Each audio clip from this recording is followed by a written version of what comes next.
Sitaram Perwa, assistant professor, department of zoology, government PG college Bara, Rajasthan, BSc first year.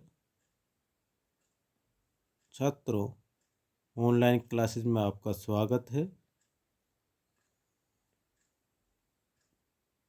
BSc first year, subject zoology, paper first, unit second, topic paramecium caudatum. छात्रों, आज paramecium के बारे में हम अध्ययन करेंगे। पैरामीशियम को स्लीपर एनिमल भी कहते हैं क्योंकि इसकी स्ट्रक्चर जूते की तली के आकार की होती है, इसलिए इसे स्लीपर एनिमल भी कहते हैं।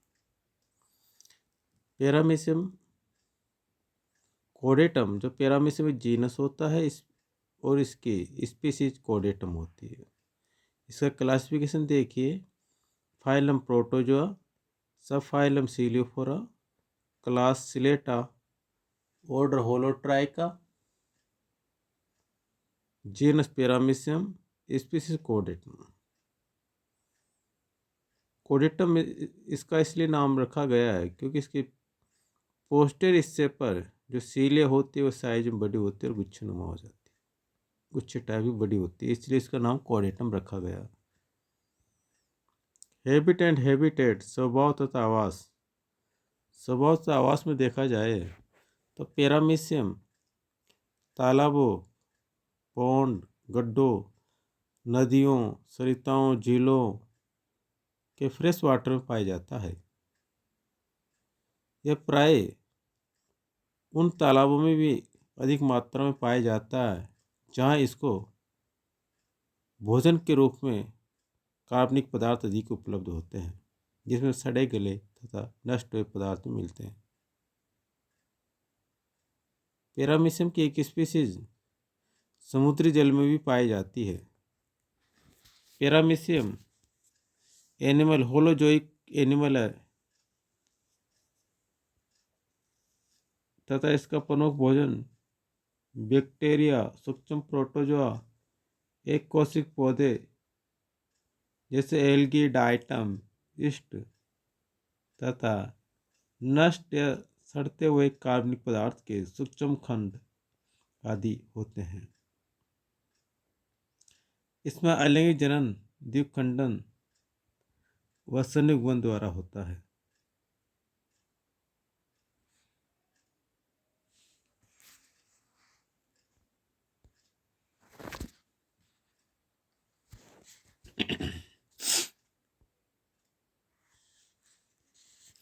पैरामीशियम कॉर्डेटम का जो स्ट्रक्चर दिखाई गई है उसमें डायग्राम दिखाया गया है। इससे पहले हम इसकी बाह्य संरचना के बारे में बताने जा रहे हैं। एक्सटर्नल स्ट्रक्चर, साइज में देखा जाए तो पैरामीशियम सूक्ष्म दर्शी माइक्रोस्कोपिक लंबा जीव होता है जिसको अपन खुली आंखों के द्वारा नहीं देख सकते हैं। जो एक बिंदु जैसा प्रतीत होता है और इसकी विभिन्न जातियों की लंबाई 18 माइक्रोन से 350 माइक्रोन तक होती है। पैरामीशियम कॉर्डेटम जो सबसे अधिक बड़ी जाति है की लंबाई 170 से 290 माइक्रोन तक होती है। इसके बेलनाकार शरीर का बड़े से बड़ा व्यास इसकी कुल लंबाई का 2/3 होता है। पैरामीशियम ओरेलिया लगभग 120 से 250 माइक्रोन लंबा होता है तथा एक ही स्पीशीज के प्राणियों में आकार की तथा कार्य के संबंधी कुछ सूक्ष्म भिन्नताएं भी होती है।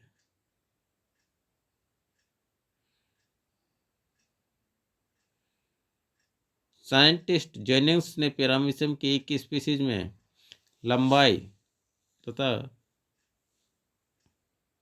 साइज की डिफरेंस के अनुसार 8 स्पीशीज ज्ञात की थी। सेप पैरामीशियम को प्राइस्लिपर शेप्ड या सिगार शेप्ड या स्पिंडल शेप्ड कहते हैं। इसकी आकृति स्थायी तथा असममितीय होती है।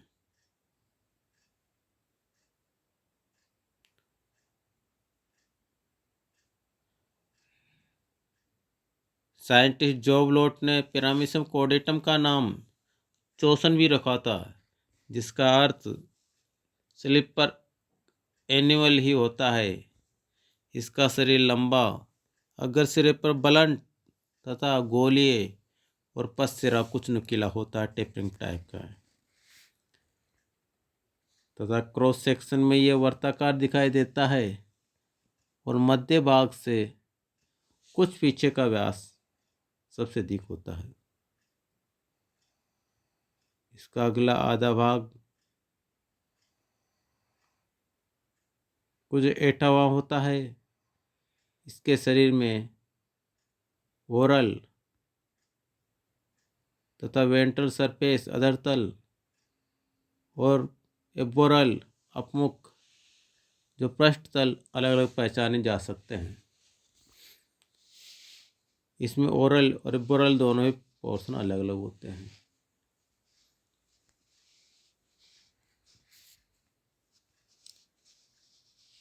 नेक्स्ट ओरल ग्रो मुख खांच,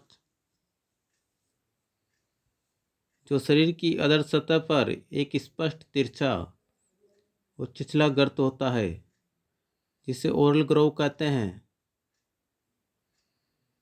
यह शरीर के मध्य से प्रारंभ होती है और अगले सिरे के बाएं पार्श्व तक फैल जाती है। मुख खांच पीछे की ओर कुछ गहरी होकर शंक्वाकार एवं वेस्टिब्यूल बनाती है। यह एम्पुला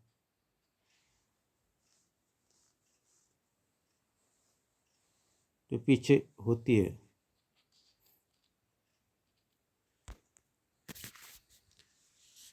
ये इसका डायग्राम है पैरामीशियम कॉर्डेटम का, जो इसके अगर सिरे में देखिए एंटीरियर एंड पोस्टीरियर एंड अग्रभाग और पछभाग दिखाए गए हैं, और इसके बॉडी पर चारों ओर सीलियाँ लगी होती है समान प्रकार की, परंतु इसके पछ सिरे जो पोस्टीरियर एंड होता है उस जगह की सीलिया साइज में थोड़ी लंबी होती है, और एक कोडल टॉप सीलिया जो दिखाया गया लास्ट में नीचे। इसी प्रकार से इसमें कॉन्ट्रेक्टाइल वेहिकल भी दो होती है, एक एंटीरियर हिस्से पर जिसे एंटीरियर कॉन्ट्रेक्टाइल वेहिकल्स कहते हैं, और दूसरी जो पिछले हिस्से पर होती है उसे पोस्टीरियर कॉन्ट्रेक्टाइल वेहिकल्स कहते हैं। इसी प्रकार से दो केंद्रक होते हैं, एक साइज में छोटा होता है इसे माइक्रोन्यूक्लियस कहते हैं, और एक साइज में बड़ा होता है इसे मैक्रोन्यूक्लियस कहते हैं। जो मैक्रोन्यूक्लियस के पास में ही गुहा के पास में माइक्रोन्यूक्लियस होता है। इस पैरामीशियम के स्ट्रक्चर में देखा जाए शेप में तो जूते की तली के आकार का होता है, इसी कारण से स्लीपर मैनिक एनिमल कहते हैं।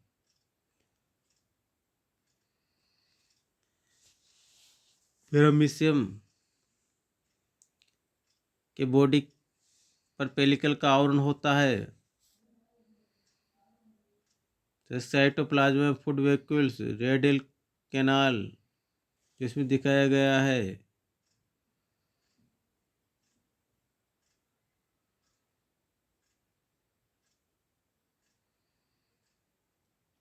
इसके साथ ही इसमें ओरल ग्रोव दिखाई गई है, इंडोप्लाज्मा दिखाया गया है, एक्टोप्लाज्मा जिसको साइटोप्लाज्मा दो भागों में विभाजित होता है, बाहर की ओर एक्टोप्लाज्म और मध्य में इंडोप्लाज्म, तथा इसके वेस्टिब्यूल जो ओरल ग्रोव है उसके पास वेस्टिब्यूल होती है, तथा ओरल सीलिया जो भोजन को जो माउथ से अंदर की ओर आती है तो ये कंपन करते हैं, और इस पर उसके कारण यह है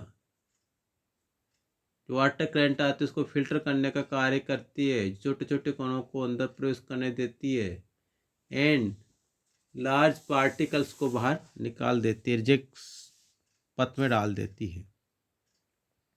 बाद में नीचे जाइए तो साइटोस्टोम तथा साइटोफेरिंग्स तथा फूड वेहिकल्स इन फॉर्मिंग। इधर नीचे की ओर देखिए तो फूड वेहिकल्स इन फॉर्मिंग भी दिखाया गया है।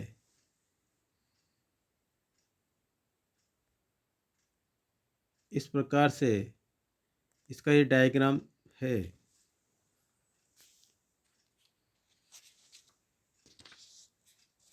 पिरामिशियम की इंटरनल स्ट्रक्चर बताने से पहले इसमें जो पेलिकल पाई जाती है वह पिरामिशियम के शरीर का एक बाहरी आवरण जो जीवित कठोर तथा प्रत्यस्थ क्यूटिकल झिल्ली होती है, जिसे पेलिकल कहते हैं।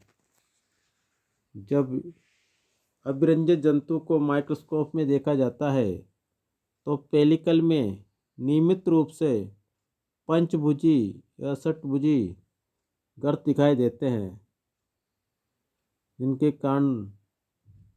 किनारे एंड पोर्शन उभरे होते हैं। प्रत्येक पंचभुजी या सर्कमसिलरी स्पेस गर्त के मध्य में एक सीलियम निकलता है। साइंटिस्ट एरेट एंड पॉर्स ने 1959 में इलेक्ट्रॉन माइक्रोस्कोप में अध्ययन करके बताया कि कि इन खाली स्थानों या इन स्पेस के चारों ओर एक फूली गुहाएं होती है जिन्हें एल्यूविलाई कहते हैं। वास्तव में प्रत्येक एल्यूविलाई के केंद्र में स्थित एक गड्ढे नुमा पंचभुज की रचना करता है। समस्त कोशिकाएं सामूहिक रूप से एक सतत कोशिका स्तर बनाती है। यह स्तर एक बाहरी कोशिकीय कला आउटर एल्वेओलर मेम्ब्रेन तथा दूसरी इनर एल्वेओलर मेम्ब्रेन से आवृत होती है। बाहरी कोशिकीय कला प्लाज्मा मेम्ब्रेन जो डायग्राम में शो नहीं है के नीचे चिपकी रहती है। इस प्रकार पिरामिशियम की पेलिकल 3 झिल्लियों की बनी होती है, बाहरी प्लाज्मा कला तथा बाहरी कोशिकीय कला तथा लास्ट में अंतःकोशिकीय कला।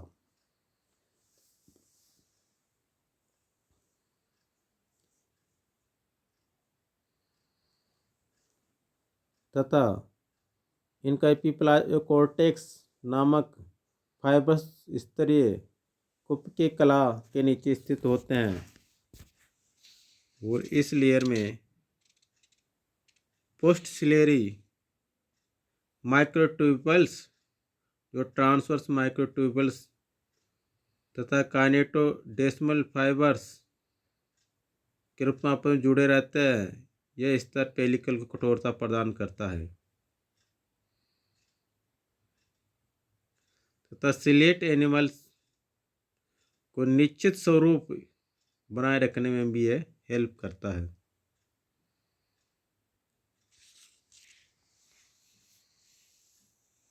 तो छात्रों, जो आज आपको पढ़ाया है उसको नोटेट कर लीजिए तथा इस डायग्राम को नोटेट कर लीजिए। इसके साथ ही आज का एंड करते हैं।